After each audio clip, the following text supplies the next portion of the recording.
देखो, अभी जो the revolution and the ideas of nation को हम लोग जो पहले जो वीडियो अपलोड किए उसमें सब कुछ कंप्लीट कर दिए। अभी इस वीडियो में जो है तो through a return to monarchy कहता है कि हाँ, Napoleon had no doubt destroyed democracy in France. इस लाइन से हम लोग स्टार्ट करेंगे, तो तुम लोग भी ध्यान से जहाँ जहाँ बोलेंगे ना कि अंडरलाइन कर लो, अंडरलाइन कर लेना, क्योंकि डेट शीट आ चुका है, तुम लोग को रगड़ के एकदम मेहनत करना है।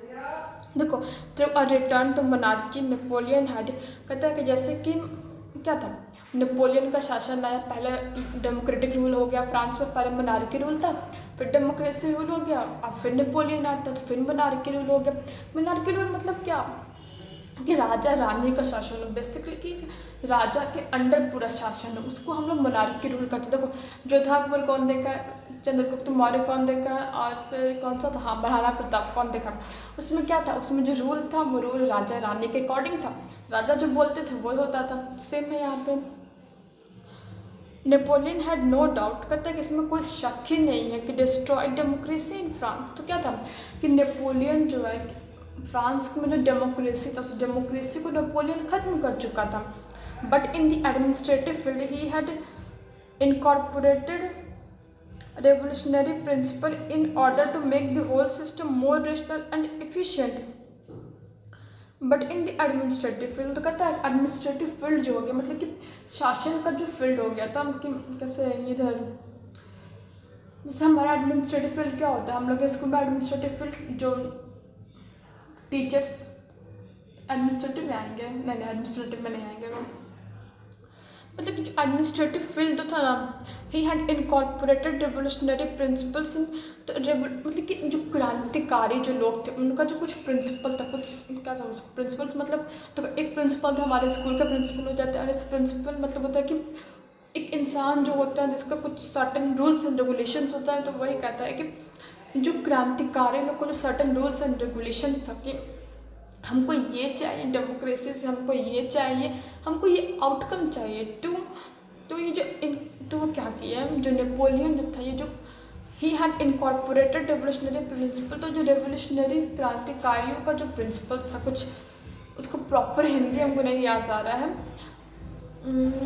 याद नहीं आ रहा, तो वो जो रेवोल्यूशनरी जो प्रिंसिपल हुआ ना उसको वो इनकॉर्पोरेट किए, मतलब कि मिला दी, अपने जो रूल एंड रेगुलेशन वो इस्टेब्लिश किए थे, अपने मोनार्की रूल में जो रूल एंड रेगुलेशन इस्टेब्लिश किए थे, उस रूल एंड रेगुलेशन में कुछ रेवोल्यूशनरी का जो प्रिंसिपल्स होता है ना, मतलब कि हाँ आदर्श, उनका जो आदर्श था उस आदर्श को वो मिक्स की, चटपटा सा मिक्सचर बना के वो अपना एकदम एक न्यू वे में इस्टेब्लिश किए, in order to make the whole system more rational and efficient, ताकि जो सिस्टम चले, in order to make the whole system more rational and efficient, ताकि जो सिस्टम चले ना, कि जो सिस्टम चल रहा है नेपोलियन का जो मोनार्की रूल चला ज़्यादा अच्छे से हो, हर किसी को खुश रहे।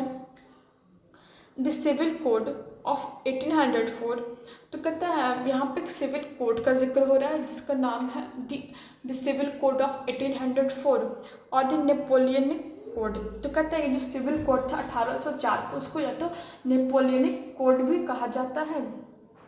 As it is usually known, did away with all privileges based on birth, established equality before the law and secured the right to property.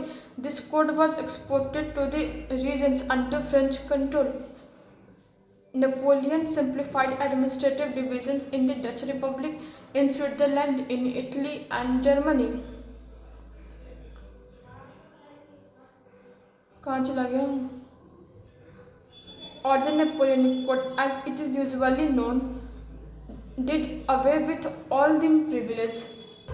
देखो क्या है कि और the Napoleonic code as it is usually known, जैसे कि हम लोग Napoleonic code के बारे में यहाँ पे जिक्र किया गया कि जैसे कि हम लोग को पहले से मालूम है, did away with all the privileges based on birth, तो वो क्या करता है, did away with all the privileges. Napoleonic code क्या करता है कि जो भी स्पेशल राइट्स, प्रिविलेज मतलब कि विशेष अधिकार, जो स्पेशल राइट्स मिला हुआ बेस्ड ऑन बर्थ के, मतलब कि जन्म से जो कुछ खास अधिकार मिले हुए उसको हटा देता है। सेंटेंस क्या कहता है, देखो did away with all the privilege मतलब कि सब दूर कर देता है, इस चीज़ से दूर कर देता है कि आपको जो जन्म से ही जो आपको अधिकार मिले। इट मीन्स अगर आप अपर क्लास से बिलोंग करते हैं तो आपको सर्टेन पावर्स है, सर्टेन राइट्स है आपके पास, तो उस चीज़ को नेपोलियनिक कोड हटा देता है। Established equality before the law, तो कहता है कि ये जो है नियम आने के पहले समानता स्थापित करता है, सब लोगों के बीच समानता स्थापित करता है। And secure the right to property, कि अगर आपका ज़मीन है तो आप पे उसको आपका उस पर अधिकार होगा, इस चीज़ को भी वो मेंटेन करता है नेपोलियनिक कोड। अब आगे कहता है this code was exported to the regions under French control, तो ये जो कोड था नेपोलियन जो कोड बनाए, इस कोड को वो फ्रांस के अंडर जितने भी टेरिटरी आए, जितने भी साम्राज्य जितने भी साम्राज्य आए, उस चीज़ को ये भेजते हैं कि it means I am the leader of the France and I will export, कि मेरा इंग्लिश अच्छा नहीं है, पर हम बोलते बोलते थोड़ा सा सीरियस ही वाला फील आ जाता है। Napoleon simplified administrative divisions in the Dutch Republic. देखो कहता है कि नेपोलियन सिंप्लीफाइड एडमिनिस्ट्रेटिव डिवीजन, देखो ये लाइन थोड़ा सा ट्रिकी है, थोड़ा समझ में नहीं आता, हमको भी समझ में नहीं आया था जब हम 10th में थे, लेकिन अभी तो हम तुम्हारी टीचर थे, तुमको हम समझाने का हम कोशिश कर रहे हैं। तो कहता है देखो नेपोलियन सिंप्लीफाइड एडमिनिस्ट्रेटिव डिवीज़न, मतलब कि नेपोलियन जो था एडमिनिस्ट्रेटिव डिवीज़न मतलब क्या था, सबसे पहले उसको समझो।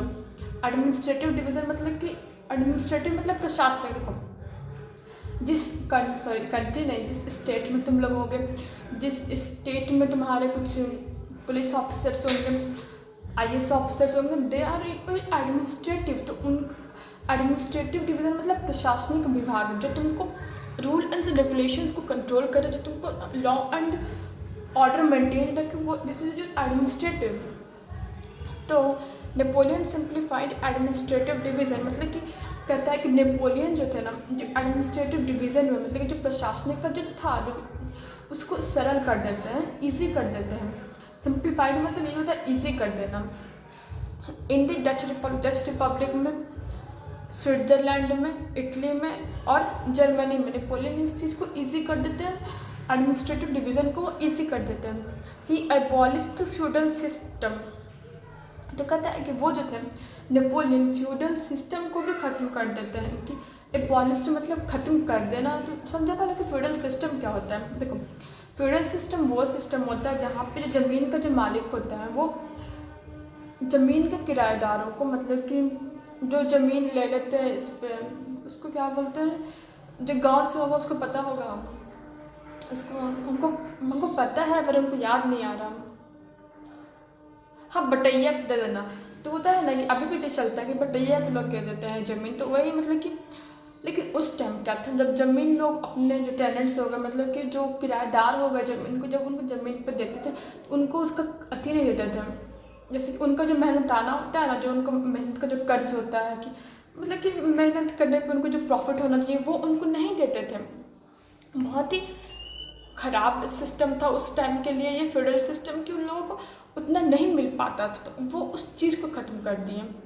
He also removed guild systems in towns. देखो गिल्ड सिस्टम मतलब होता है गिल्ड रिस्ट्रिक्शंस, हम सिस्टम पढ़ रहे थे। He also removed guild restriction in towns and transport and communication systems. कहता है गिल्ड सिस्टम मतलब होता है सहकारी समिति, तो ये इस चीज़ को भी ख़त्म कर देते हैं बातचीत में और ट्रांसपोर्ट सर्विस में और टाउन्स में। Peasants, artisans, workers and new businessman enjoyed a new form freedom. तो कहते हैं कि जो पीजेंट्स हो गए, जो किसान हो गए, जो गांव में रहने वाले जो लोग हो गए, और कहता है आर्टिशंस जो चित्रकार हो गए जिनमें कुछ सर्टेन क्वालिटीज़ हो, वर्कर्स जो कारीगर जो लोग हो गए, जो नए नए जो बिजनेसमैन इनिशियल में जो थे businessman, enjoyed a new form of freedom, उनको एक नया सा कुछ आज़ादी जैसा महसूस हो रहा था। देखो अब किसी को पिंजरा में रखा और उसको तुरंत भर में खोलो, अच्छा लगता है नहीं लगता है, सेम सिचुएशन था। Businessman and particularly the small scale producers of goods. तो कहता है कि जो बिजनेसमैन हो गए और ये छोटे छोटे जो प्रोड्यूसर्स थे, सामान को बेचने वाले, बनाने वाले जो लोग थे, began to realise that uniform laws, उनको ऐसे महसूस होने लगा। यूनिफॉर्म लॉस, यूनिफॉर्म मतलब क्या यहाँ पे है कि एक समानता नियम, uniform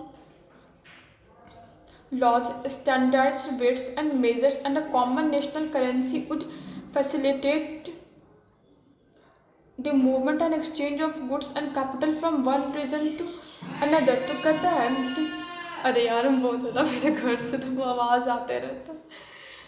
and measures and a common national currency की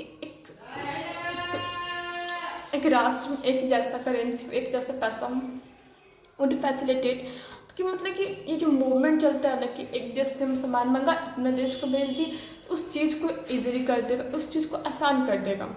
however the reaction of the peoples of regions which were conquered by Napoleon. तो कहते हैं कि जो वैसे लोग, वैसे जगह जहाँ पर नेपोलियन ने जीत हासिल की थी, वहाँ के लोगों का जो रिएक्शन था, and which were replaced under French rule, और जिसको फ्रेंच रूल से रिप्लेस कर दिया गया था, वेर मिक्सड वन, किसी को अच्छा लगा उनका शासन, किसी को नहीं लगा। Initially in many places such as Holland. तो कहते हैं शुरुआती दौर में बहुत सारी जगहों पर, जैसे कि होलैंड हो गया, स्विट्जरलैंड हो गया, as well as in certain cities like Brussels, Mainz, Milan and Warsaw. अच्छा, अंडरलाइन कर लो the reaction of the people of regions which were conquered by Napoleon and which were placed under French rule were mixed one initially in many places such as Holland and Switzerland, as well in certain cities like Brussels, Mainz, Milan and Warsaw.